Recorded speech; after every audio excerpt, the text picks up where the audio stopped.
한국군을 얕잡아 보던 미국 장교. 그는 철저한 현실주의자였습니다. 국력에서 나오는 국방비가 군사력의 전부야. 한국은 아직 개발도상국 아닌가? 미국 국사력에 의지하는 후진국 군대랑 무슨 훈련을 하겠단 거야? 하지만 그는 한국군과 연합훈련을 한 단 하루 만에 무릎 꿇었습니다. 같이 훈련한 미군 부대는 한국 군인들의 행동에 울컥하여 일제히 일어나 거수 경례를 했죠. 어떤 훈련 상황에도 절대 무너지지 않는 한국 군인들의 감동받은 것이었죠.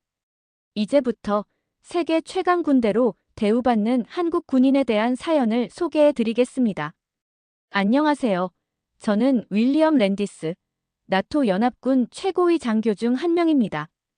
22년간의 군 생활과 아프가니스탄, 이라크에서의 실전 경험으로 전략 분석가로서 확고한 입지를 다져왔죠. 브뤼셀 나토 본부 회의실에서 가을비가 내리는 창밖을 바라보며 오늘의 회의를 준비했습니다. 30개국 군 수뇌부들이 모인 이 연례 회의에서는 세계에서 가장 효율적인 군대를 분석하고 있었어요. 스톨텐베르그 사무총장이 다음 안건으로 넘어가겠다고 말했습니다. 효율성 측면에서 주목할 만한 군대 분석이었죠. 매년 미국, 영국, 프랑스, 독일 같은 강대국 군대만 논의되어 지루했던 이 시간에 뜻밖의 발표가 있었습니다. 올해 데이터 분석 결과 한국군이 예산 대비 전투력 측면에서 상위권에 진입했습니다. 스웨덴 출신 분석관 요한슨 박사의 말에 저는 커피를 마시다 고개를 들었습니다. 회의장의 웅성거림이 일었고 박사는 한국군의 병력 55만, 통합작전 능력, 국산 무기 체계와 함께 특히 정신전력이 주목할 만하다고 강조했습니다. 정신전력이요? 박사님, 21세기에 정신력으로 전쟁을 이긴다고 생각하시나요? 제 웃음과 함께 회의실이 순간 조용해졌습니다. 사무총장이 제 의도를 묻자 한국군이 최신 무기체계 없이 정신력만으로는 강할 수 없다고 직설적으로 말했습니다. 전쟁은 총과 탱크로 하는 것이지 구호와 태권도가 아니라고 주장했죠. 회의장 뒤에서 마이크 로버츠 중령이 제 평가가 편향되어 있다고 지적했습니다. 38세 옥스퍼드 출신의 2차 세대 전략가는 지난해 한국군과 연합훈련을 지휘했으며 한국군의 실력과 극한 상황 적응력이 나토 어느 국가와 비교해도 뒤지지 않는다고 말했습니다. 프랑스 대표도 로버츠의 말에 동의하며 자국 특수부대가 한국 특전사에게 패배했다는 사실을 언급했습니다. 알고 있었지만 인정하기 싫었던 저는 일회성 훈련으로 전체를 평가할 수 없다고 반박했습니다. 전쟁은 첨단 무기와 화력이 승리를 결정한다고 주장했죠. 로버츠는 태블릿으로 영하 20도에서 상해 탈의하고 훈련하는 한국군 특전사 모습을 보여주었지만 저는 그게 중요하지 않다며 싸움은 총으로 하는 것이지 윗몸 일으키기로 하는 게 아니라고 일축했습니다. 회의장에 웃음이 터졌지만 로버츠는 진지한 표정을 유지했습니다. 랜디스 장군님, 지켜보십시오. 다음 달 국제군사경연대회에서 한국군이 무엇을 보여줄지 그때 다시 말씀하시죠. 저는 코웃음을 치면서도 그의 자신감 넘치는 눈빛이 마음에 걸렸습니다. 직접 확인해보겠다고 대답했지만 군대는 정신력이 아닌 화력으로 평가해야 한다는 제 신념을 강조했습니다. 회의는 계속됐지만 마음속에는 의문이 남았습니다. 과연 한국군은 제가 알던 것과 다른 존재일까? 아니면 이 모든 것이 과장된 환상에 불과할까? 한국행 군용기 안에서 창밖을 내다보며 생각에 잠겼습니다.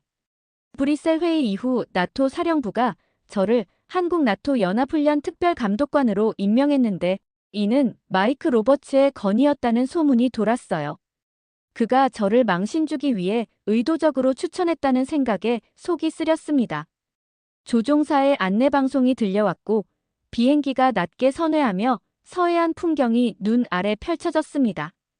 활주로에 내리자 공군사관학교 훈련기들이 질서정연하게 정렬된 모습이 보였어요. 첫인상은 나쁘지 않았습니다. 환영합니다. 랜디스 장군님. 김우진 육군 중장입니다. 활주로에서 저를 맞이한 한국군 지휘관은 예상외로 180cm가 넘는 건장한 체격에 완벽한 영어를 구사했습니다. 왠지 모르게 마음에 들지 않았어요. 저는 표면적인 외교 발언으로 감사 인사를 전했지만 실제로는 한국군의 약점을 찾아 로버츠에게 보여주기 위해 온 것이었습니다. 포천 종합전투훈련장은 기대 이상으로 현대적이었어요. 실전과 유사한 시가지 전투시설, 첨단 교전 시뮬레이션 시스템, 드론을 활용한 전장 감시 체계까지 갖추고 있었습니다. 벙커처럼 지어진 통제실에서 김 중장이 도시 테러리스트 진압 작전 훈련에 대해 설명했어요. 모니터에는 영국 SAS, 독일 GS지구, 프랑스 GIGN, 이탈리아 GIS, 그리고 한국 특전사와 707 대테러 부대까지 각국 부대들이 준비하는 모습이 보였습니다. 장군님, 그 눈빛은 뭔가요? 무언가 불만이라도 있으십니까? 김 중장의 직설적인 질문에 살짝 당황했지만 한국군이 서구 특수부대들과 어떻게 호흡을 맞출지 궁금할 뿐이라고 대답했습니다.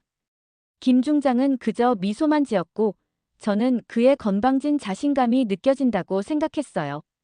훈련이 시작되자 각국 부대가 차례로 인질 구출 시뮬레이션에 투입되었습니다. 독일, 이탈리아, 영국 부대는 매우 효율적이었던 반면 프랑스 GIGN의 르클레르 대령은 보여주기식 행동으로 시간을 낭비했어요. 마지막으로 한국 707 특임대가 출동하자 통제실이 조용해졌습니다. 신호와 함께 검은 복장의 대원들이 건물로 침투했고 그들의 움직임은 충격적이었어요. 너무나 빠르고 정확했습니다.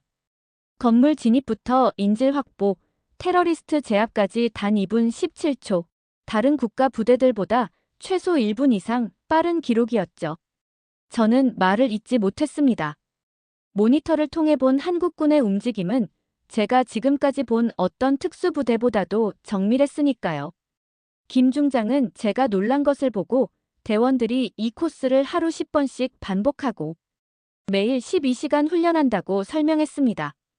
그런 강도의 훈련을 견디는 군인들이라니 숨이 막혔지만 자존심 때문에 미군 없이는 결국 아무것도 아니지 않느냐는 말을 내뱉었고 김 중장의 눈빛이 차가워졌어요. 그때 르클레르 대령이 통제실로 들어와 한국군을 미군의 그림자라 부르며 베트남전 기록을 봤더니 항상 미군 뒤에 숨어 있었다고 모욕했습니다. 통제실이 얼어붙었고 김 중장의 표정이 돌처럼 굳었어요. 저는 르클레르의 발언이 적절하지 않다고 제지했지만 그는 계속해서 아시아 군대는 모방과 베끼기만 한다고 비난했습니다. 김 중장이 천천히 일어나 베트남전에서 한국 맹호부대와 청룡부대의 전과를 언급하며 그들이 결코 도망치지 않았다고 반박했어요.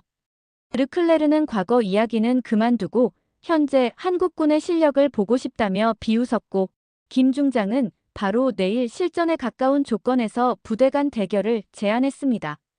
조쏘. 내일 아침 당신의 부대가 얼마나 약한지 모두에게 보여주겠소. 통제실을 나가는 르클레르를 보며 이 프랑스 바보가 무슨 짓을 한 건지 생각했습니다.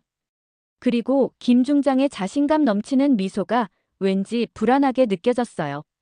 내일은 분명 뭔가 특별한 일이 벌어질 것 같았습니다. 르클레르의 도전장 이후 김우진 중장이 저를 한국 나토 연합전략회의에 초청했습니다. 사실 가고 싶지 않았지만 나토 대표 자격으로 참석해야 했죠. 용산 본부 건물로 들어서자 묘한 긴장감이 감돌았습니다. 마이크 로버츠 중령이 옆에서 어제 훈련장에서의 일은 유감이며 르클레르 대령의 행동은 나토의 공식 입장이 아니라고 해명했습니다. 저는 고개를 끄덕이면서도 그가 틀린 말을 한 것도 아니라고 말했어요. 한국군이 미군 지원 없이 얼마나 버틸 수 있겠냐는 제 질문에 로버츠의 얼굴이 굳어졌지만 그는 더 말하지 않았습니다. 회의실에 들어서자 원형 테이블에 각국 장교들이 앉아 있었고 르클레르는 코를 높이 쳐들고 있었습니다. 김 중장이 연합군의 전술 조화에 대한 논의를 시작했고 각국 대표들이 차례로 의견을 발표했어요. 한국 발표자로 대한민국 육군 특전사 이태훈 대위가 소개되었습니다. 서른 중반, 짧게 깎은 머리에 단단한 턱선을 가진 그의 눈빛은 날카롭지만 어딘가 심오한 깊이가 느껴졌습니다. 저는 오늘 현대전에서의 인적 요소에 대해 말씀드리겠습니다. 그의 발표는 놀라울 정도로 논리적이었어요.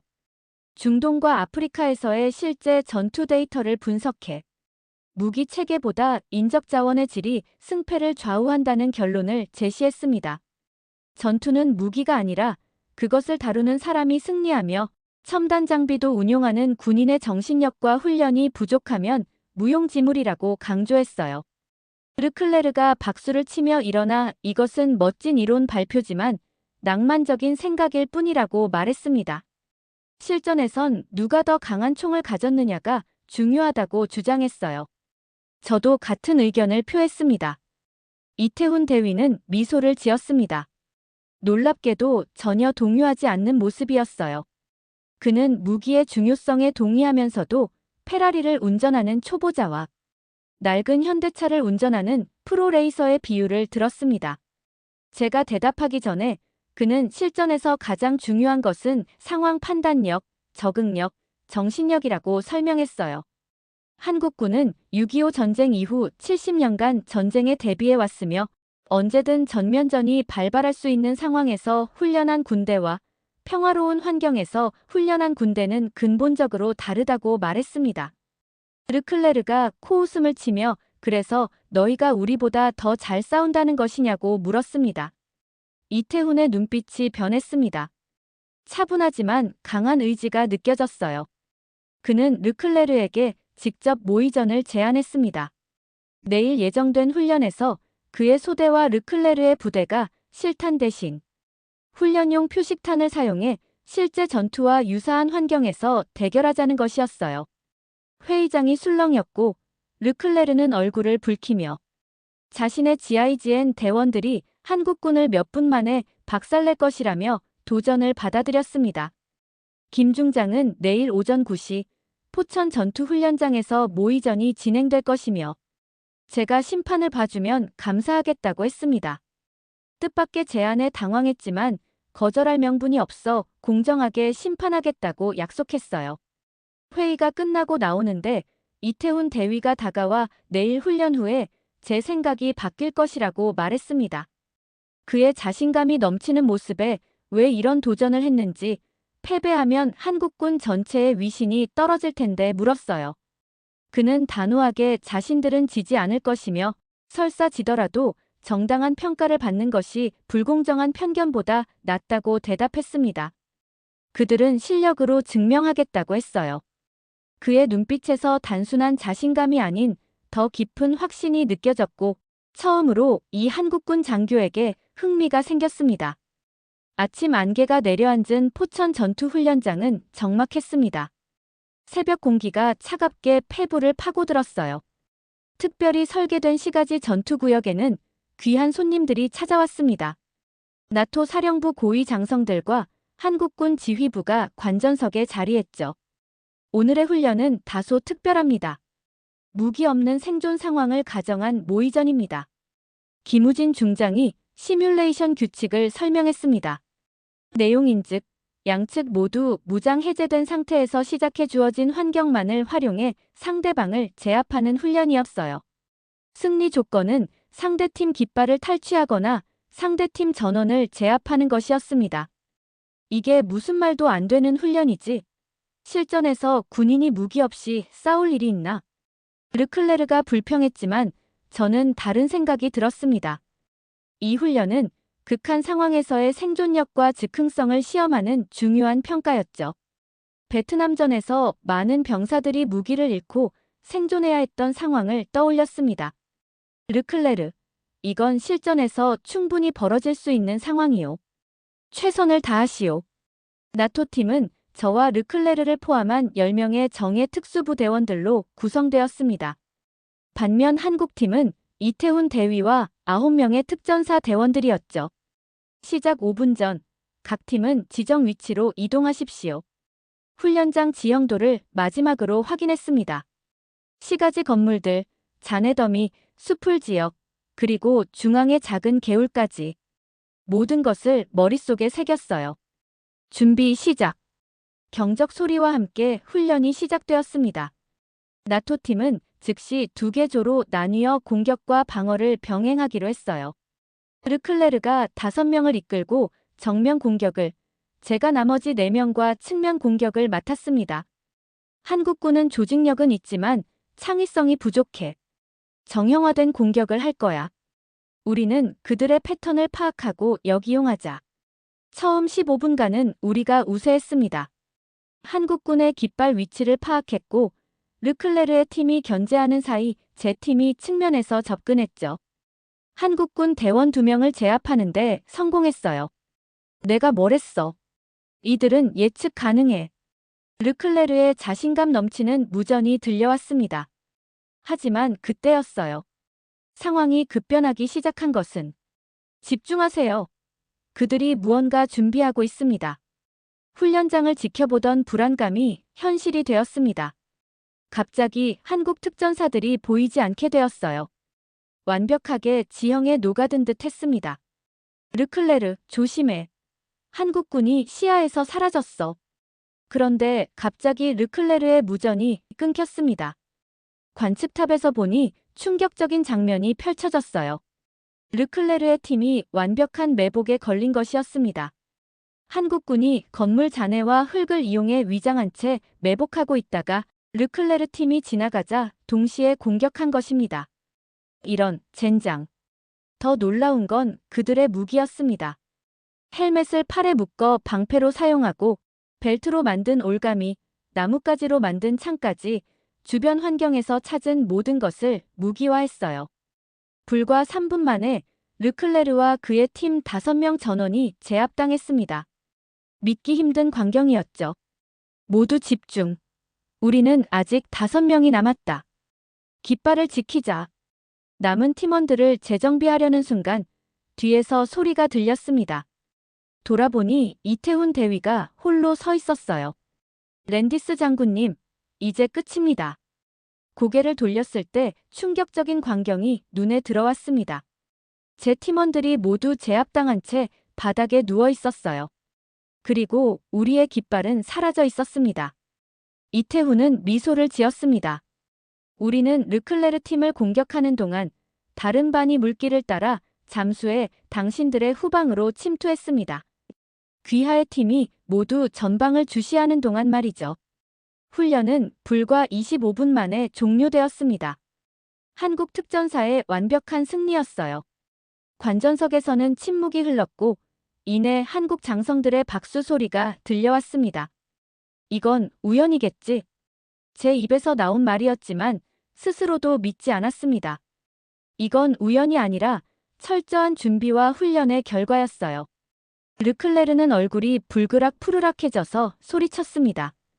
비겁한 방식으로 승리한 거야. 속임수는 정정당당한 전투가 아니라고.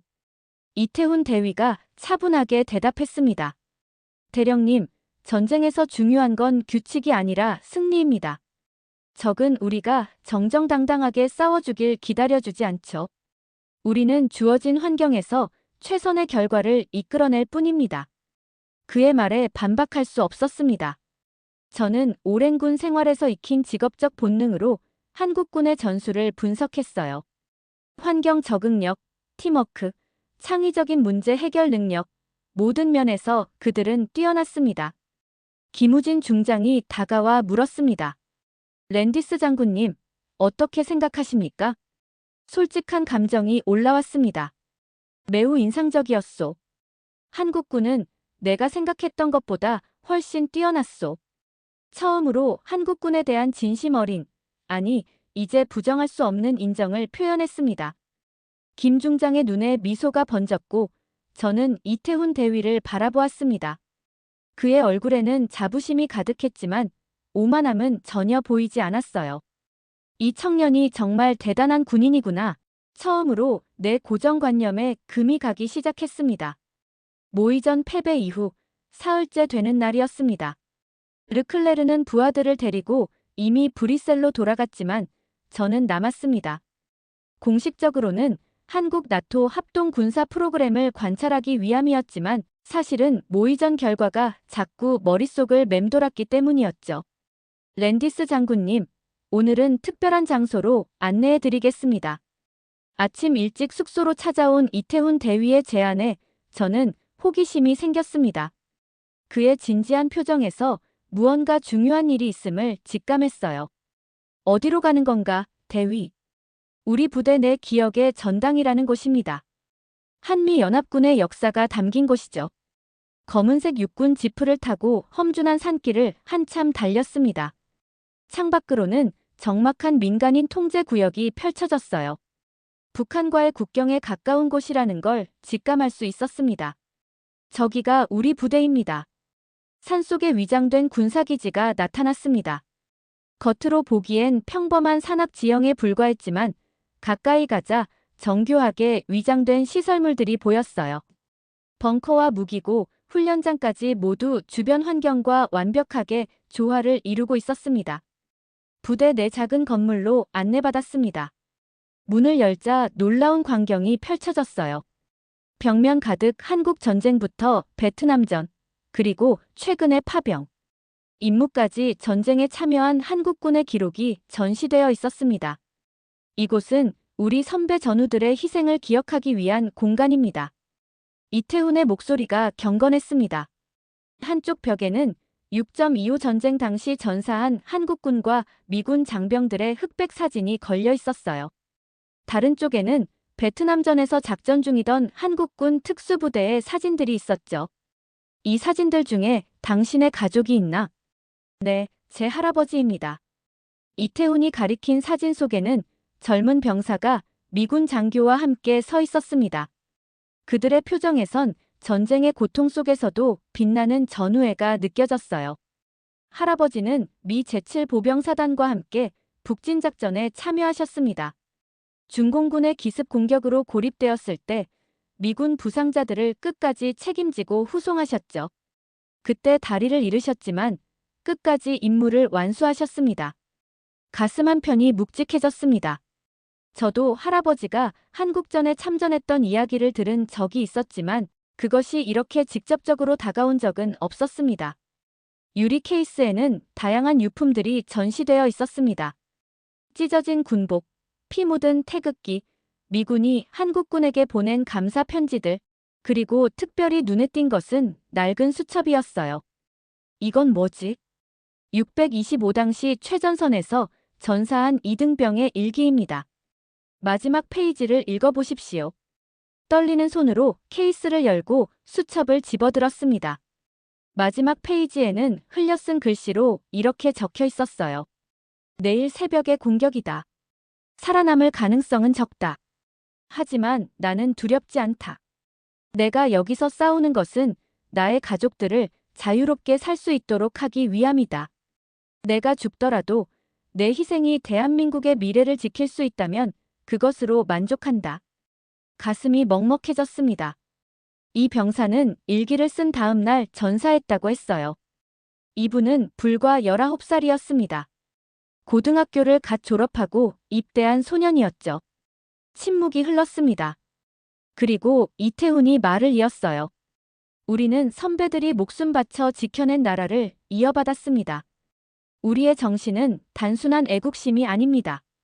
그것은 책임입니다.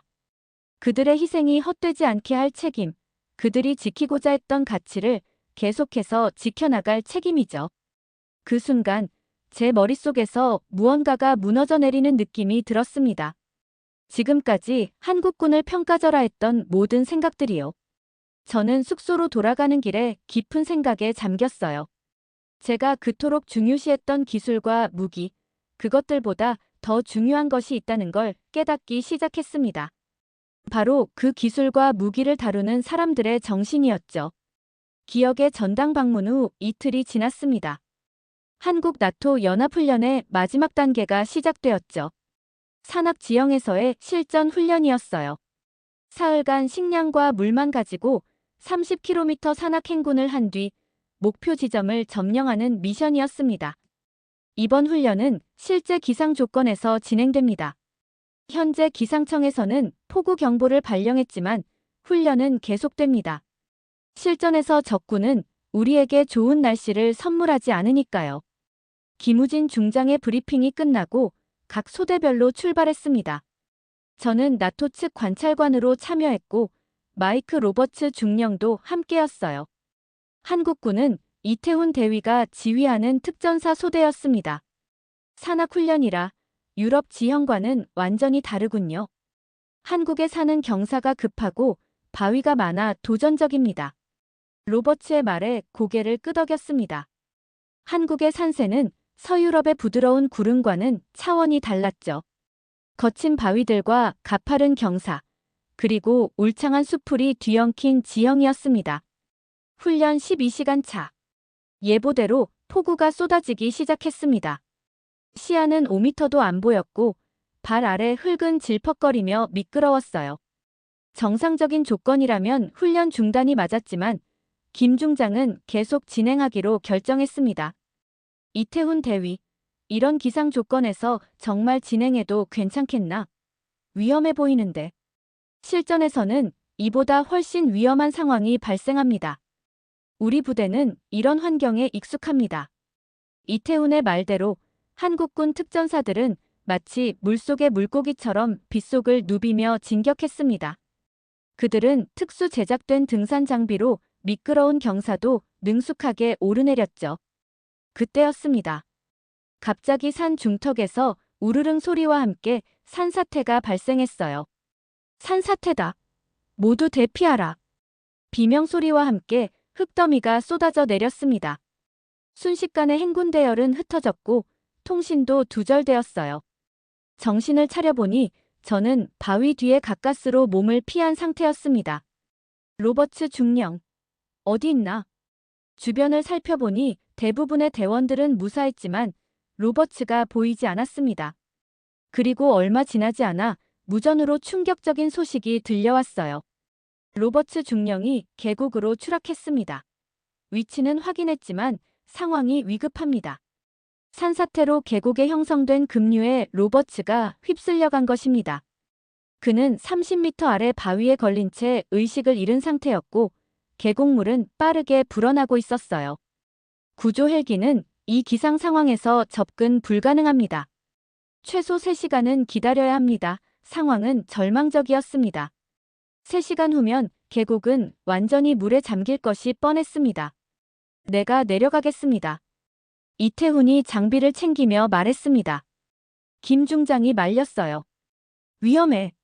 그 급류에서 생존 가능성은 30% 이하야. 그래도 해야 합니다. 저 아래 있는 건 우리의 전우입니다. 이태훈의 단호한 의지에 누구도 더 말리지 못했습니다. 그는 3명의 대원과 함께 특수 하강 장비를 착용했어요. 그들의 계획은 단순했습니다. 이태훈이 직접 로버츠에게 접근해 안전장비를 착용시키고 다른 대원들과 함께 끌어올리는 것이었죠. 이태훈은 주저없이 폭포처럼 쏟아지는 빗속을 뚫고 하강을 시작했습니다. 산비탈을 따라 30m를 내려가는 모습은 마치 지옥으로 뛰어드는 것 같았습니다. 급류 속에서 이태훈은 바위에 걸린 로버츠에게 필사적으로 접근했습니다. 한 번은 미끄러져 거의 추락할 뻔했지만 가까스로 균형을 유지했죠. 그리고 마침내 로버츠에게 도달했습니다. 장군님, 로버츠 중령을 발견했습니다. 의식은 있지만 다리가 부러진 것 같습니다. 안전장비 착용 시작합니다. 쏟아지는 빗속에서 이태훈은 로버츠에게 안전 하네스를 착용시켰습니다. 신호와 함께 천천히 두 사람을 끌어올리기 시작했죠. 그때였습니다. 갑자기 로버츠가 매달린 바위가 무너지기 시작했어요. 바위가 무너집니다. 로버츠 중령이 추락합니다. 절체절명의 순간 이태훈은 놀라운 결정을 내렸습니다. 자신의 안전줄을 로버츠에게 추가로 연결한 뒤 자신은 몸을 던져 로버츠를 안은 채 물살에 몸을 맡긴 것입니다. 이태훈, 돌아와. 미친 짓이야. 제 외침은 폭우 소리에 묻혔습니다. 두 사람은 급류에 휩쓸려 100m 아래로 떠내려갔어요. 15분간 연락이 두절되었습니다. 모든 사람들이 최악의 상황을 예상했죠. 그때 무전기에서 희미한 소리가 들려왔습니다. 여기는 이태훈, 로버츠 중령 확보, 모두 생존, 좌표. 기적적으로 이태훈은 로버츠를 아는 채 계곡 하류의 바위에 매달려 있었던 것입니다. 그의 온몸은 상처투성이었지만 로버츠는 안전했습니다. 구조대가 도착했을 때 이태훈은 로버츠를 안전하게 보호한 채 의식을 잃고 있었어요. 그의 등에는 로버츠를 보호하는 과정에서 입은 깊은 상처가 있었고 그의 유니폼은 찢겨 있었죠. 그 순간 저는 깨달았습니다. 이들은 단순한 전사들이 아니라 서로를 지키는 형제들이었어요. 국적과 인종을 넘어 같은 군인으로서의 형제애가 있었던 겁니다. 이태훈 대위, 자네는 영웅일세. 의식을 되찾은 이태훈에게 말했습니다. 하지만 그는 고개를 저었어요. 영웅이 아닙니다. 그저 해야 할 일을 했을 뿐입니다. 우리는 결코 전우를 버리지 않습니다. 그 말에 가슴 깊은 곳에서 무언가가 울렸습니다. 군인으로서 40년을 살아왔지만 이런 순수한 전우애를 본 적이 있었나 스스로에게 물었습니다. 서울 용산 미군 기지 내군 병원. 로버츠 중령은 중상을 입었지만 의식은 돌아온 상태였고 이태훈 대위는 등에 26바늘을 꿰맨 채 회복 중이었습니다. 산사태 사고 이후 나흘째 되는 날 한국 나토 합동훈련의 공식 마무리 행사가 병원 내 강당에서 열렸어요. 저는 나토 측 대표로 연단에 올랐습니다. 김우진 중장, 그리고 특별히 이 자리에 참석하기 위해 브뤼셀에서 다시 날아온 르클레르 대령도 그 자리에 있었죠. 휠체어에 탄 로버츠와 붕대를 감은 이태훈도 최전방에 앉아 있었습니다. 신사숙녀 여러분, 이번 한국 나토 합동훈련은 처음 계획했던 것과는 매우 다른 방향으로 진행되었습니다. 목이 메어 잠시 말을 잇지 못했습니다. 42년간의 군 생활에서 이렇게 감정적으로 된 적이 없었어요. 저는 솔직히 말씀드리겠습니다. 이 훈련에 참가하기 전 저는 한국군에 대해 많은 편견을 가지고 있었습니다. 아니, 단순한 편견이 아닙니다. 거의 무시에 가까웠죠. 강당 내에 긴장감이 돌았습니다. 이런 솔직한 고백은 흔치 않은 일이었으니까요. 저는 현대전은 첨단 장비와 압도적인 화력으로 승리하는 것이라 확신했습니다. 우리 나토의 표준화된 훈련과 장비가 최고라고 생각했지요. 하지만 제가 틀렸습니다. 깊은 한숨을 내쉬고 계속했습니다. 훈련에서 한국군은 모든 면에서 우리의 기대를 뛰어넘었습니다. 그들의 적응력, 창의성, 그리고 무엇보다 정신력은 경이로운 수준이었습니다. 정신력보다 화력이 중요하다고 말했었지만 로버츠와 이태훈을 바라보며 말을 이었습니다. 하지만 정신력이 없으면 화력도 의미가 없겠군요. 가장 첨단화된 무기도 그것을 운용하는 사람의 정신과 의지, 그리고 책임감이 없다면 무용지물입니다. 나토 장교들의 표정이 진지해졌습니다. 그들 역시 지난 2주간 한국군과 함께하며 많은 것을 느꼈을 테니까요. 로버츠 중령의 구조작전에서 보여준 이태훈 대위와 그의 부대원들의 용기는 제 군인 인생에서 본 가장 감동적인 순간이었습니다. 그들은 자신들의 목숨을 걸고 우리의 장교를 구했습니다. 그들에게 우리는 적도 경쟁자도 아니었습니다. 그저 같은 군인, 전우였을 뿐입니다. 이태훈이 고개를 숙였습니다. 그의 눈가에 맺힌 감정을 감추려는 듯 했죠. 오늘 저는 나토를 대표해 공식 선언합니다. 대한민국 국군은 세계 최고 수준의 전투력과 정신력을 갖춘 군대임을 인정합니다. 나토는 앞으로 대한민국과의 군사 협력을 더욱 강화할 것이며 한국의 훈련 방식과 군대 문화를 우리의 표준 훈련에 적극 도입할 것을 약속합니다. 박수가 터져 나왔습니다. 하지만 제 연설은 아직 끝나지 않았어요. 마지막으로 개인적인 말을 덧붙이고 싶습니다. 이태훈 대위, 당신은 진정한 전사입니다. 당신이 보여준 리더십과 희생정신은 저에게 큰 가르침을 주었습니다. 감사합니다. 연단에서 내려와 이태훈에게 다가가 군대식 경례를 했습니다. 전례 없는 일이었습니다. 나토 최고위 장교가 한국의 대위에게 먼저 경례를 한 것이니까요. 이어서 르클레르 대령이 자리에서 일어났습니다. 그의 얼굴에는 진지한 표정이 깃들어 있었어요. 그는 천천히 연단으로 올라왔습니다. 저는 장피에르 르클레르 대령입니다. 처음 이곳에 왔을 때 저는 한국군을 얕보고 조롱했죠. 미군의 그림자라고 불렀습니다.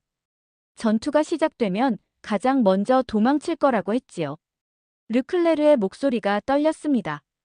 그가 이렇게 감정적인 모습을 보인 적은 없었어요. 내가 틀렸습니다. 한국군은 진정한 전사들입니다. 아니, 그 이상입니다. 그들은 우리가 잃어버린 군인 정신의 본질을 간직하고 있습니다. 용기, 희생, 책임감, 이것들이 진정한 군인의 덕목입니다. 그는 이태훈 앞으로 다가가 깊이 고개를 숙였습니다. 대위님, 제 무례함을 용서해 주십시오.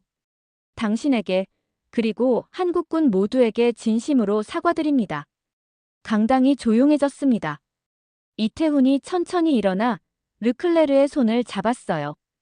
대령님, 사과할 필요 없습니다. 우리는 모두 전우입니다. 앞으로 함께 더 많은 것을 배울 수 있길 바랍니다. 그 장면을 지켜보며 저는 가슴이 뭉클해졌습니다. 이것이 진정한 군인 정신이구나. 떠나오는 길, 창밖으로 드넓은 한강이 보였습니다. 이 강을 지키기 위해 목숨을 바친 수많은 군인들을 생각했습니다. 그리고 다짐했습니다. 한국에서 배운 이 값진 교훈을 결코 잊지 않겠다고. 브뤼셀 나토 본부로 돌아온 지 2달. 제 사무실은 완전히 달라져 있었습니다. 벽면에는 한국군 특전사 훈련 사진들과 전술 분석 차트가 가득했고 책상 위에는 한국어 교재까지 놓여 있었죠. 한국에서의 경험은 저를 완전히 다른 사람으로 바꿔놓았습니다. 오늘은 중요한 날이었어요. 6개월간의 연구 결과를 나토 최고 위급 인사들 앞에서 발표하는 날이었습니다. 회의장에 들어서자 모든 시선이 저에게 집중되었습니다. 스톨텐베르그 사무총장을 비롯해 각국 군 수뇌부들이 모여 있었어요. 랜디스 장군, 21세기 군사 패러다임의 변화에 대한 발표를 시작해 주십시오. 깊은 숨을 들이마시고 연단에 섰습니다. 신사숙녀 여러분, 지난 70년간 나토는 서구의 군사 교리를 세계 표준으로 여겨왔습니다. 첨단 무기, 압도적 화력, 그리고 기술적 우위, 이것이 현대전의 핵심이라고 믿었죠. 하지만 저는 한국에서 완전히 다른 차원의 군사력을 목격했습니다. 한국군은 물리적 무기만으로는 측정할 수 없는 힘을 가지고 있었어요. 그것은 바로 정신력입니다. 청중 사이에서 웅성거림이 일었습니다. 6개월 전까지만 해도 제가 정신력을 강조하는 발표를 할 거라고는 아무도 상상하지 못했을 테니까요. 제 연구 결과 한국군의 특별한 강점은 4가지로 요약됩니다. 첫째, 극한 환경에서의 적응력. 둘째, 제한된 자원 내에서의 창의적 문제 해결 능력. 셋째, 전례 없는 단결력과 전우애. 넷째, 역사와 전통에서 비롯된 깊은 책임감입니다. 슬라이드가 넘어가며 한국 특전사의 훈련 장면들이 펼쳐졌습니다.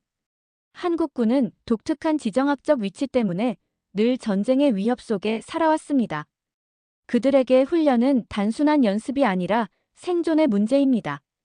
이런 환경이 그들을 단련시켰고 세계 최고 수준의 전투력을 갖추게 했습니다.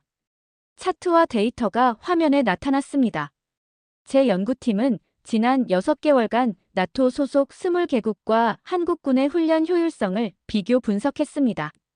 그 결과 한국군은 예산 대비 전투 준비 태세, 위기 대응 속도, 병사 훈련 완성도 등 거의 모든 지표에서 최상위권을 기록했습니다.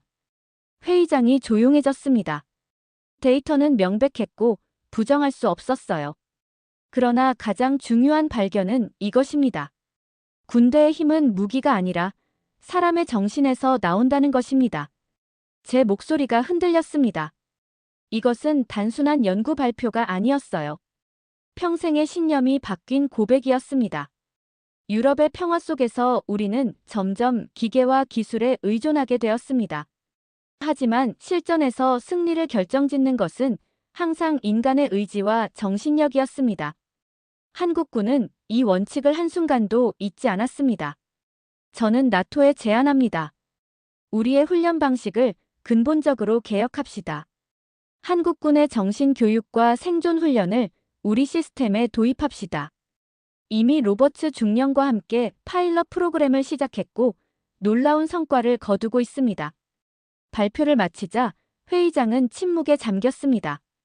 그리고 갑자기 르클레르 대령이 일어나 박수를 치기 시작했어요. 이어서 모든 참석자들이 기립박수를 보내기 시작했습니다. 스톨텐베르그 사무총장이 연단으로 올라왔습니다. 랜디스 장군, 탁월한 연구 결과에 감사드립니다. 나토는 즉시 태극 이니셔티브를 시작하겠습니다. 한국군과의 협력을 통해 우리의 훈련 체계를 혁신적으로 개선할 것입니다. 발표 후 저는 사무실로 돌아와 창밖을 바라보았습니다. 제 책상 위 사진을 바라봤습니다. 한국에서의 마지막 날, 이태훈과 그의 부대원들과 함께 찍은 사진이었어요. 그 사진 아래에는 제가 직접 쓴 문구가 있었습니다. 진정한 전사는 무기로 싸우지 않는다. 그의 정신으로 싸운다. 제 군인 인생 42년, 가장 값진 교훈이었습니다. 네, 이렇게 모든 사연을 들어봤습니다. NATO 본부에서 한국군은 단순한 훈련 파트너가 아니었습니다. 그들은 이제 전 세계에서 가장 존경받는 군대 중 하나로 평가받고 있습니다. 한국군은 단순한 전투력이 아닌 끝없는 노력과 강인한 정신력으로 세상을 놀라게 합니다. 한국인의 끈기와 집념은 이제 전 세계가 인정하고 있습니다. 여러분의 생각은 어떠신가요? 오늘 영상이 감동적이었다면 구독과 좋아요, 알림 설정 부탁드립니다. 다음 이야기에서도 세계를 감동시킨 한국인의 이야기를 전해드리겠습니다. 감사합니다.